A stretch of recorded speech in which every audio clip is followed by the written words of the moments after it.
Eu acho que a gente está num momento importantíssimo do governo. A gente vai falar muito sobre isso hoje. É um momento onde nós, humanistas, nós, progressistas, nós que nos preocupamos, enfim, com o planeta, mas aqui, onde o nosso pé pisa, com o nosso país, eu acho que a gente tem que se posicionar e se posicionar para ajudar o governo e tem que se posicionar de uma maneira dura, enfática, clara, né? Sem medo do posicionamento. E eu falei há poucos dias atrás que nuvens carregadas rondam o governo, né? Para variar, parecer que o ICL... aí o ICL, criticando quando não precisa criticar, os caras estão forçando a barra. Mais uma vez, nós fomos os primeiros a captar, né, algo que já estava acontecendo e as pessoas ainda não tinham entendido. Então, as nuvens carregadas chegaram. E é muito importante a gente entender o que está acontecendo no país. Porque a gente vive um momento de mundo onde, para certos assuntos, não existe, Vivian e William, plano B. Não existe uma segunda chance. A dúvida é se ainda existe o plano A, se ainda existe chance. E aí, meu irmão, a gente não pode vacilar. Então, antes de começar minha fala, eu queria trazer a fala da Marina Silva, um dos trechos de várias falas que ela tem feito esses dias, e pedir para vocês assistirem com atenção, porque nesse momento a gente entra no lance da paixão. Então, a Marina agora está contra Lula. Eu não ouço Marina, só ouço Lula. Não, aqui, ó. Assim a gente não constrói nada. A gente não constrói país nenhum. Somos e seremos sempre gratos ao Lula por ter nos livrado, por enquanto, de Bolsonaro. Ninguém, a não ser Lula, teria conseguido vencer Bolsonaro, ainda mais com todos os crimes eleitorais que Bolsonaro cometeu. A PEC da compra dos votos, o maior escândalo que esse país já viveu e que a gente espera que em algum momento seja punido. Mais de 100 bilhões de reais derramados nos meses anteriores à eleição para comprar, literalmente, voto. Uma coisa inédita no planeta. Então a gente é super grato, a gente quer que esse governo dê muito certo e a gente está sempre se colocando aqui para ajudar o governo. Agora, é importante a leitura do que está acontecendo. Então eu peço a atenção de vocês, desarmados, com a guarda baixa, para ouvir essa fala da Marina. Vamos lá. A proposta de retirada da demarcação de terra indígena e da FUNAI, do Ministério dos Povos Indígenas, é algo que é um sinal, um dos piores sinais. São 500 anos de história em que nós, todos nós, decidimos o que fazer para nós mesmos. Estamos dizendo que os indígenas não têm isenção, bolo, para fazer o que é melhor para eles mesmos em relação à demarcação de suas terras.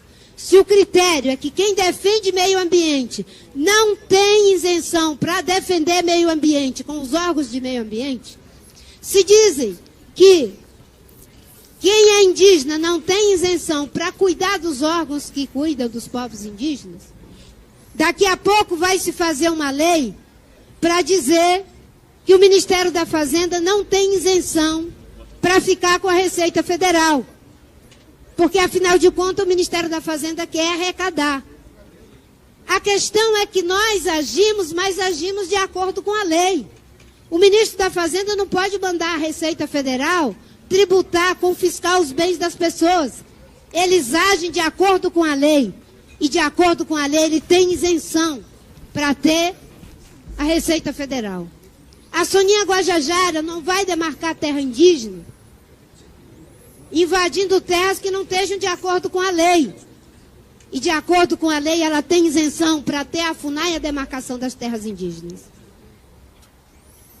Eu paro por aqui, porque nesses 4 anos, se Deus quiser, nós haveremos de, junto com essa casa, junto com o Senado da República, ajudar o Brasil a transitar, mesmo na divergência. Meu irmão, eu acho engraçado essa história de ter que ter isenção que surgiu agora. Que quem defende o meio ambiente não tem isenção necessária para poder definir as políticas que vão nos orientar sobre esses temas. Que quem defende os povos indígenas ou os povos indígenas não podem ser responsáveis por conduzir essa questão. A pergunta é a seguinte, Vivian. As pessoas que passaram a vida inteira nas mesas de operação dos bancos de investimento, especulando, elas têm isenção para conduzir o Banco Central? Pois é, não, né? E sempre conduziram. As pessoas que trabalharam em bancos têm isenção para tocar o Ministério da Fazenda? Não, mas sempre tocaram. As pessoas que representam os interesses dos fazendeiros têm isenção para conduzir as políticas que versam sobre o agronegócio no Brasil?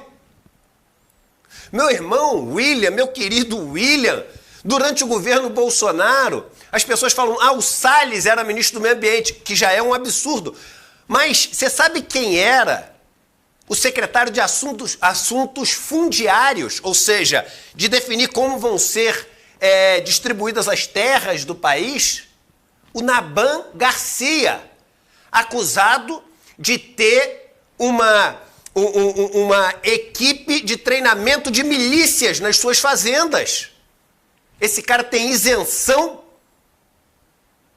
Só que agora o assunto surge. O assunto surge porque aqueles que no Brasil mandam os donos de terras e agora, junto com eles, os donos dos bancos, quando eu digo agora, é claro que estamos falando de algumas décadas, contextualizando na história, é agora, porque durante séculos foram os donos de terras e agora, junto a eles, os donos da grana, dos bancos, por causa da financiarização da economia. Eles, durante o governo Bolsonaro, entraram na maior ofensiva desde a Constituição Federal de 88. E essa ofensiva, a gente imaginava que com esse governo, não só ia parar, como a gente ia mudar a lógica para uma lógica de defender o meio ambiente, de demarcar as terras indígenas, de defender os povos originários, de proteger aqueles que foram massacrados por um governo genocida. Meu irmão, o Ailton Krenak, naquele documentário Guerras do Brasil.doc, ele fala uma coisa muito simples, mas muito certeira. Nós estamos em guerra. Se você não consegue ver que nós estamos em guerra, com mais de 1 milhão de pessoas presas, a grande maioria preta, pobre e jovem, se você não consegue ver que nós estamos em guerra, com níveis recordes de desmatamento todos os anos, boa parte disso feito em terras ilegais, griladas, se você não consegue ver que estamos em guerra, com a maior população trans assassinada no mundo em um país, se você não consegue ver que estamos em guerra, quando os recursos para defender as pessoas de uma pandemia são alocados para os mais ricos, enquanto 700 mil pessoas morrem, e morrem mais os pobres, morrem mais novamente os pretos, morrem mais novamente os periféricos, meu irmão, você está cego. Você acha que esse papo de luta de classe, de guerra, é coisa do Krenak? É coisa de comunista? Veja o que o Warren Buffett falou há pouco tempo atrás. Warren Buffett, o ídolo dos especuladores, dos investidores, dos ricos. Warren Buffett falou exatamente isso, aspas, existe sim uma guerra de classes. E é a minha classe. Que classe? A classe dos ricos que declarou essa guerra. E mais, ele não para por aí. Nós estamos vencendo. É a classe representada por Arthur Lira que está vencendo. É a classe representada por Jorge Paulo Lemann, Beto Sicupira, Marcel Telles, que está vencendo. É a classe representada pelos barões da soja, pelos exportadores do agro, pelos pecuaristas, que está vencendo. E nós não podemos nos calar. Nós temos de nos posicionar. E não adianta achar, poxa, mas veja que o que esse governo está fazendo. Se lembra como era no Bolsonaro? Olha como mudou. É assim que você vai conduzir a sua luta, irmão, irmã? Comparando com o que era no Bolsonaro? O ambiente, o meio ambiente, o planeta, a floresta amazônica, o cerrado brasileiro, as nossas restingas, eles não terão, os nossos rios, eles não terão uma segunda chance. Ah, Eduardo, mas, poxa, tem lá a exploração na Foz, isso é riqueza para a gente não pode abrir mão de riqueza. Então, se for assim, a gente não pode abrir mão de riqueza, então rapa a floresta inteira e vende a madeira, não vamos abrir mão de riqueza. Então vamos liberar o garimpo geral na Amazônia. É riqueza? Não tem riqueza lá embaixo? Então vamos liberar a riqueza. É claro que a gente tem que ter a preocupação. Até porque essa riqueza que querem gerar, que dizem que é importante para o país, Vivian, não é nem nunca foi do país. É das pessoas que exploram essas riquezas. Eu vou te dar um dado, e é um dado do planeta, que foi levantado pelo World Inequality Report, o relatório que estuda a desigualdade no mundo. Em 2017, que é quando esse dado ficou muito forte na minha cabeça, porque vocês vão ver porque que ele é tão forte. 82% da riqueza gerada no mundo ficou na mão do 1% mais rico. Em 2017, 82% da riqueza gerada no mundo ficou na mão do 1% mais rico. O 50% mais pobre ficou com sabe quanto da nova riqueza gerada no mundo? A riqueza gerada por novos poços de petróleo. A riqueza gerada por novas minas, seja de ouro, de prata, de minério. A riqueza gerada por madeiras que foram cortadas. A riqueza gerada por fábricas têxteis ou de eletrônicos. Os 50% mais pobres ficaram com zero dessa riqueza. Eles não ficaram com 1, com 2, nem com 5%. Ah, mas como assim zero? Como assim zero? Então não adianta a gente falar, não, mas o Brasil precisa gerar riqueza, então vamos para a Foz do Amazonas, vamos para o interior da Amazônia com o garimpo, vamos para jogo de aposta, vamos para isso, vamos para aquilo, que a gente vai gerar riqueza. Riqueza para quem? Agora, se a gente defender a nossa floresta, os nossos mares, porque você começa com um lugar que, mas ali não é bem Foz, então, aí daqui a pouco, quem vai proteger Abrolhos? Quem vai proteger Fernando de Noronha? Quem vai proteger as restingas do Sudeste, do Nordeste? Quem vai proteger o Cerrado, se sempre é só mais um passinho? A gente tem que chamar as coisas pelo nome. Eu vejo as pessoas com pudor agora. Ah, mas é difícil, Eduardo, porque o Congresso é um Congresso super de direita, o governo tem que fazer política. E é claro que o governo tem as dificuldades, é claro que é um Congresso de direita, mas a gente tem que, nós temos que nos posicionar e temos que exigir que o governo se posicione. Cá para nós, meu irmão. Os governos do PT, eles merecem ser exaltados, elogiados por muita coisa. Durante os governos do PT, o trabalhador passou a ganhar muito mais, o salário mínimo foi valorizado. Durante os governos do PT, as pessoas puderam comprar um carro, tiveram acesso à casa pelo Minha Casa Minha Vida. Durante os governos do PT, elas tiveram acesso à luz elétrica, com o programa Luz para Todo, às cisternas. Mas, meu irmão, se tem uma coisa que os governos do PT não foram destaque, foi na questão ambiental. Não foi destaque.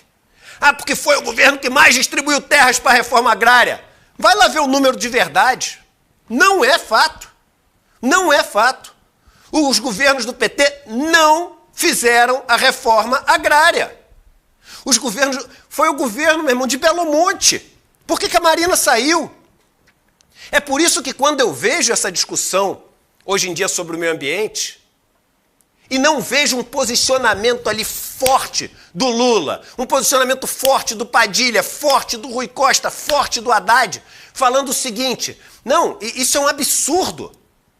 Primeiro, o Dino se posicionou, falou, vem cá, vocês estão querendo mexer em coisa que não é atribuição de vocês.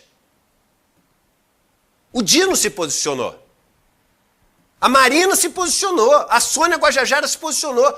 Eu não ouvi um posicionamento, eu ouvi um posicionamento ontem do Lula dizendo que vai conversar com Marina e Sônia. Mas aí o que você acha, Lula? Ou não quer desagradar o Lira? Porque o Lira fala coisa o tempo inteiro que em tese desagrada o Lula. Porque o Lira, o Alexandre Silveira lá do Ministério das Minas e Energia, a turma toda fala que esse negócio de pegar a Eletrobras de volta para o Estado, isso é um monte de besteira, não dá ouvido para isso não. A gente não pode falar mal do presidente do Banco Central, vai lá e cacifa o presidente do Banco Central. E na hora de desautorizar o Lula, eles todos desautorizam. Agora e na hora do Lula dar a opinião dele? Então eu tenho direito, enquanto o Lula não se posiciona, de achar que o Lula e esse governo são complacentes, lenientes, ou talvez até favoráveis à pauta do agronegócio. Eu tenho direito de achar.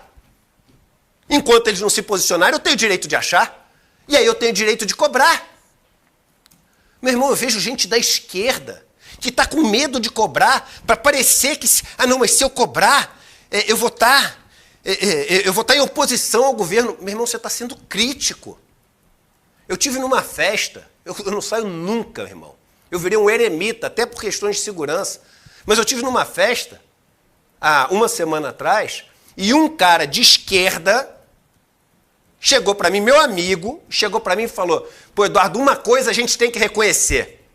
O nome que a gente tem hoje em dia que está mais fazendo coisa por nós é o Lira. Esse é um verdadeiro estadista. Meu irmão, eu quase botei o dedo na garganta e vomitei. Como assim Lira é um estadista? Eu achei que eu tinha ouvido errado. É que eu não bebi quase nada na festa. Falei, pô, será que eu bebi? Será que ele falou vigarista? Será que ele falou fascista? E eu entendi estadista? Não, ele falou estadista. Lira, tem um monte de coisa que ele é que termina com ista, menos estadista. Esse cara, irmão, é o câncer que o país tem, ele representa, ele e mais um monte. Agora, a gente não pode falar mal, porque esse negócio vai evoluindo. Você começa não falando mal. Daqui a pouco tu tá chamando o cara de estadista, irmão. Daqui a pouco tu tá chamando esse cara de estadista. Daqui a pouco, ali onde está a nova exploração da Petrobras está tranquilo.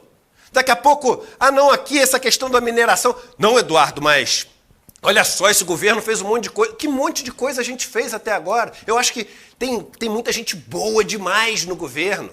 Tem muita intenção boa, mas verdade da vida.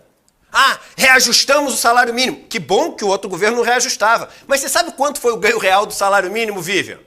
Eu tenho conversado com um monte de gente mais pobre. Eu vou nos lugares, eu piso onde o bicho pega. E a galera fala, Eduardo, essa turma do governo que está enchendo a boca para falar do salário mínimo, tu sabe o que você compra com R$12 a mais? Que foi o que elas ganharam? R$12? É 1 quilo de cebola, Vivian. É 1 quilo de cebola, William. Então a gente vai encher a boca para dizer que o povo pobre pode comprar 1 quilo de cebola a mais? É porque a gente não vive com esse dinheiro. Aí é fácil fazer esse tipo de análise. Porque a gente aprovou o arcabouço fiscal. O arcabouço final que foi aprovado, eu já falei aqui, é um arcabouço do mercado. Mas se não aprovasse, alguma coisa é claro que ia aprovar. O Brasil ia parar. Parou no governo Bolsonaro? Com teto de gastos? Não, o que aconteceu todo ano no governo Bolsonaro com teto de gastos? Furaram o teto de gastos. O país não para, Vivian.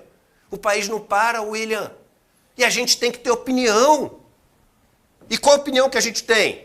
É para defender a Amazônia? É para defender os povos originários? É para demarcar as terras indígenas? Porque senão não tem limite. Veja a notícia do Tarcísio Freitas, que saiu hoje e está escondida, ninguém está lendo a notícia.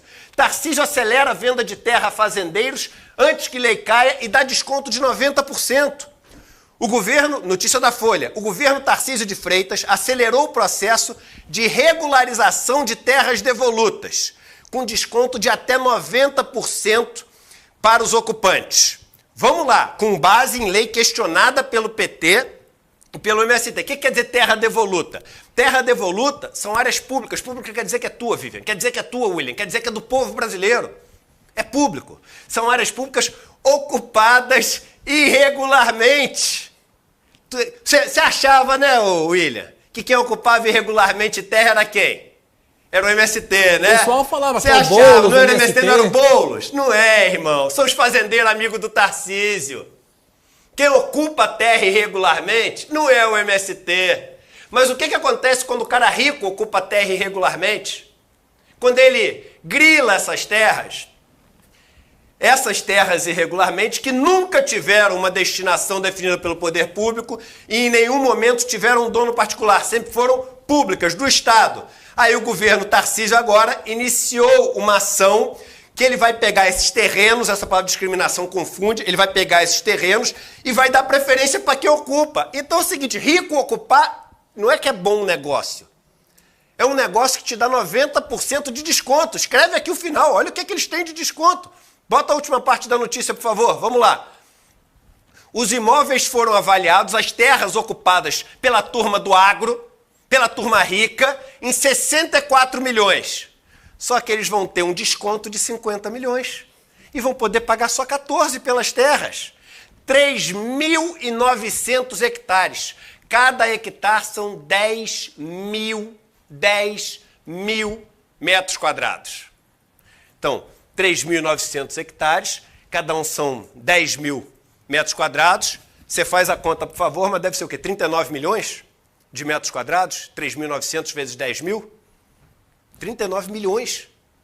39 milhões. Para turminha, equivalente a, pronto, aí fica mais fácil de ter ideia, 25 parques do Ibirapuera. Aí diz aqui, justiça seja feita, que o PT entrou com uma ação direta de inconstitucionalidade no STF. Ô Lula, a gente quer saber. Você acha que tá legal isso que o Lira está fazendo, com a que a turma do agronegócio está fazendo, continuando o que aconteceu no último governo? Então, mesmo que você perca, Lula, mesmo que eles consigam passar o tratoraço, o que a gente pede é o seguinte, se posiciona. Rui Costa se posiciona. Padilha se posiciona. A gente quer saber o seguinte, já virou tudo o mesmo bolo? Ah, Eduardo, é uma frente ampla. É uma frente ampla, mas quem liderou a frente ampla foi o Lula. Sem Lula, não tem frente nenhuma, nem ampla, nem estreita, nem grande, nem pequena. Quem ganhou essa eleição foi o Lula, não foi a frente ampla. Essa história de que quem ganhou foi a frente ampla é a historinha para cair no papo da Faria Lima, de BTG Pactual, de Itaú, de Bradesco, da turma toda, e cair na turma do agronegócio, no papinho deles. Se quem ganhou foi a frente ampla, eu te pergunto, troca o Lula por qualquer outra pessoa, a frente ampla ia ganhar? É claro que não. É claro que não. Então é o seguinte, o governo está tímido. O governo está com o Juscelino Filho até hoje no Ministério das Comunicações. O governo está querendo levar um monte dessa questão ambiental para debaixo do Ministério das Minas e Energia, que é tocado por quem? Pelo Alexandre Silveira, que é do Centrão. E a gente não pode deixar isso. Não é mais aquela história, você está do lado da Marina ou você está do lado do Lula? Com todo o carinho que eu tenho pelos dois, eu estou do lado, meu irmão, do planeta, da floresta, do povo trabalhador, da galera que está no perrengue, do povo preto. É dessa galera que a gente tem que estar do lado. Da causa, ou a gente está do lado da causa, se a gente está do lado de pessoa, a gente fica nessa maluquice. E agora o Lula ficou amigo do Lira, então vamos ficar amigo do Lira. Mas como assim ficou amigo do Lira? É o mesmo Lira. É o mesmo Lira. Então, assim, eu acho que o governo está tímido, o governo não está se posicionando como deveria em questões importantíssimas. O que está sendo vendido como, olha só tudo que a gente já fez, são coisas melhores que as de Bolsonaro, mas nem o começo são de uma mudança estrutural, que a gente sonha em pelo menos tentar, uma mudança estrutural na economia, uma mudança estrutural na relação com o meio ambiente, uma mudança estrutural nas terras oferecidas não para os fazendeiros, que esses sim ocupam irregularmente, roubam e não... Tu acha que vai ter CPI? Você acha que vai ter CPI das terras vendidas pelo Tarcísio em São Paulo? Não vai ter CPI. Vai ter CPI do MST, irmão. Mas vem cá, mas então cadê a notícia das terras que o MST ocupou irregularmente? Cadê as notícias? Não tem. Agora essa turma aqui não tem CPI. É a galera que rouba a terra de verdade. Porque eles fazem isso aqui no estado de São Paulo, mas eles fazem a mesma coisa na floresta amazônica, derrubando árvore para vender a madeira. Promovem queimadas e bota gado ali depois. Mas o processo é o mesmo. E é esse processo que está vencendo. Quem está vencendo a guerra, como disse Warren Buffett, são os ricos, os banqueiros, os fazendeiros. Ah, Eduardo, você está jogando contra. Irmão, tudo o que está acontecendo, eu achava que ia acontecer. Tudo o que está acontecendo, eu achava que ia acontecer. Não é surpresa para mim. Eu achava, para ser sincero, que o governo fosse peitar um pouco mais, mas não achei que ia peitar totalmente. Em janeiro, eu faço um encontro todo ano que chama Mapa da Mina, que eu digo que acho que vai acontecer com o mercado. Sabe o que eu disse? Em janeiro desse ano, eu trouxe aqui os slides que eu mostrei. Mais de 200 mil pessoas assistiram essa aula. Então, irmão, tá lá, as pessoas assistiram. Eu falei, o que eu achava que ia acontecer com a Bolsa de Valores? O Ibovespa, que é o índice da Bolsa, deve ter um primeiro semestre sem grandes movimentos direcionais, sem ir para lugar nenhum. É o que está acontecendo. Só que está um pouquinho acima de onde estava. No lado positivo, uma provável queda das taxas longas da curva de juros, que eu disse que ia acontecer. A gente já vai ver o que aconteceu com as taxas de juros. No negativo, o preço das commodities pressionando e o menor fluxo para ativos de risco. Ao longo do ano, a Bolsa parece ter maior probabilidade de alta do que de queda, mas com menor alfa em relação aos mercados externos. Quer dizer, a gente vai subir pouco e menos do que os mercados lá de fora. O que aconteceu com a Bolsa até agora? Exatamente isso. Ficou de lado e subiu um pouco menos do que os mercados lá fora. Meu irmão, nem bola de cristal acerta tanto que nem isso aqui. O que a gente disse que ia acontecer com acho que é o juros, o próximo. Põe aqui no juros, vamos lá. Juros ou câmbio, o próximo. Juros. Eu falei, as falas recentes do presidente Lula criticando os níveis, na sua visão, desnecessariamente baixos da meta de inflação, devem manter as taxas médias e longas da curva em níveis altos no curto prazo. Manteve. Durante os 2 primeiros meses do governo, as taxas ficaram lá em cima. E depois, o que eu disse que ia acontecer? Ao longo do ano, caso a inflação se mantenha nos níveis correntes, se manteve, e o real se valorize, se valorizou, poderemos ver uma queda considerável desses patamares. Exatamente o que aconteceu. Põe no câmbio. Põe no câmbio. Aqui o que eu falei no câmbio, expectativa. O dólar deve operar próximo ou acima dos 5 nos primeiros meses do ano. O que aconteceu? Ficou acima de 5 os primeiros meses todos do ano. Ao longo do ano, encontrar estruturalmente níveis mais baixos de equilíbrio. Níveis muito baixos, porém, prejudicariam a retomada, o que deve limitar o eventual movimento de baixa. Então eu botei aqui, ó, que aqui era onde ia ficar nos primeiros meses, que foi exatamente onde ele ficou, entre 5 e 5,50, e aqui o cenário base é que ele depois ia vir para ali para baixo de 5, mas não muito para baixo de 5. Irmão, o que eu estou querendo te dizer? Eu estou querendo te dizer o seguinte, o Eduardo não está torcendo a favor nem contra. Quando você analisa uma situação, você tem que saber o seguinte, o que eu acho que vai acontecer e o que eu quero que aconteça. Isso aqui é o que eu achava que ia acontecer. Eu, sinceramente, nunca tive uma rentabilidade tão grande dos meus investimentos. Eu nunca acertei tanto os meus investimentos na minha vida. E as pessoas que me seguiram na aula e que me seguem nos cursos que a gente tem de investimento, nunca acertaram tanto se estão seguindo o que a gente falou que ia acontecer. Então isso é o que eu achava que ia acontecer. Mas o que eu quero que aconteça, Vivian? Eu quero que os ricos parem de ganhar essa guerra. Eu quero que os desmatadores parem de ganhar essa guerra.